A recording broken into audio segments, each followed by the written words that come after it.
Esta mañán estuvemos reunidos desde Marea co Comité de Empresa de Alcoa aquí en San Cibrao para facer a presentación das nosas alegacións o Estatuto Electrointensivo que pretende aprobar o Goberno.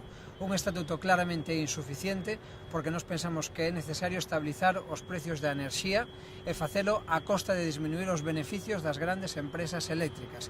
É posible facelo, a Unión Europea permite pero é necesaria vontade política. Queremos ademais garantir que empresas como Alcoa van facer investimentos nas industrias e que non van levar posteriormente a subvencións sin deixar nada a cambio e ademais que van a garantir a viabilidade e os postos de traballo. Pensamos que iso é imprescindible para poder apoiar calquera goberno que salga das próximas eleccións o día 28 de abril, porque supón máis do 30% do PIB en toda a provincia de Lugo, porque supón máis de 3.500 postos de traballo directos e cantos indirectos? Moitos indirectos. Entendemos que casi todas as empresas que viven ao redor de San Cibrao, que é onde está instaurada a fábrica de Alcoa, viven directa ou indirectamente desta fábrica. Prácticamente todos os negocios da Mariña de Lugo viven desta fábrica.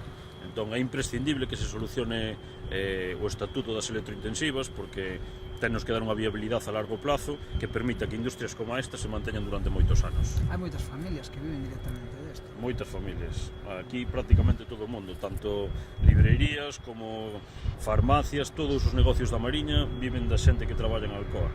Entón é algo moi importante que industrias como esta se manteñan. Non temos outras industrias, polo que é necesario que estas empresas se manteñan, polo menos a curto plazo, mentras non haxa outros proxectos interesantes para a Mariña e que nos den unha viabilidade.